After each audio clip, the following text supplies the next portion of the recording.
मालेगावमध्ये महापालिकेच्या निष्क्रियतेचा आणखी एक मोठा नमुना समोर आलाय। 2018 पासून नवीन गणेश कुंड निर्मिती तसंच खोली रुंदीकरणाची मागणी नागरिक करत असतानाही महापालिकेनं अजूनही कोणतीच ठोस कारवाई केली नाहीये। दरवर्षी गणेश विसर्जनावेळी छोटे कुंड असल्यानं गणेश मूर्तींची विटंबना होते। कर्मचारी आणि जागेच्या कमतरतेमुळे नागरिकांना प्रचंड त्रास सहन करावा लागतोय। 15 ऑगस्ट रोजी ध्वजारोहणावेळी आंदोलन केलेल्या नागरिकांना महानगरपालिकेनं लेखी आश्वासन दिलं होतं, मात्र आज 6 वर्षांनंतरही तोच प्रश्न कायम आहे।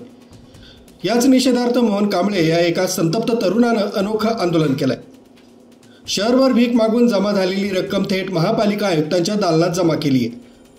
आंदोलकाला पाहताच आयुक्त आणि शहर अभियंता कार्यालयातून पळ काढल्याचा धक्कादायक प्रकार घडलाय।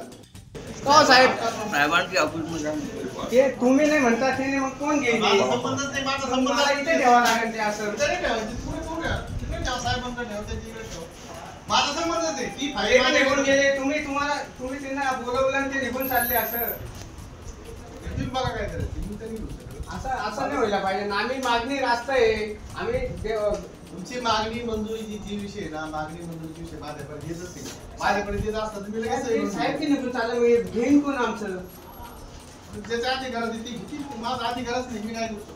त्यांना बोलवा ना साहेबांना। मी त्यांना बोलवलं होतं, तुम्ही त्याच्या टीव्हीला जाऊन तुम्ही उपायुक्त आहे साहेब, आता आयुक्त तुमच्याकडे असतात साहेब। नाही बघा, मुळात बांधकाम विभाग 58 ब प्रमाणे 58 प्रमाणे आयुक्त नसल्यावर सर्व अधिकार हे उपायुक्तांना असतात। हे काय बरोबर आहे? माझ्याकडे 28 वर्ष आहे या विषयाच्या, 28। जर महिन्याला पत्र देतो मी कॅम्पाच्या कुंडाचं काय झालं, जानेवारीमध्ये मला सांगितलं फेब्रुवारीच्या बजेटमध्ये देतो, फेब्रुवारी सांगितलं मार्चच्या बजेटमध्ये, म्हणजे दर महिन्याला पत्र दिलेलं असताना माझ्या पत्राची का?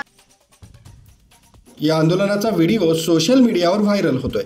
महापालिकेविरोधात नागरिकांचा रोष प्रचंड वाढलाय।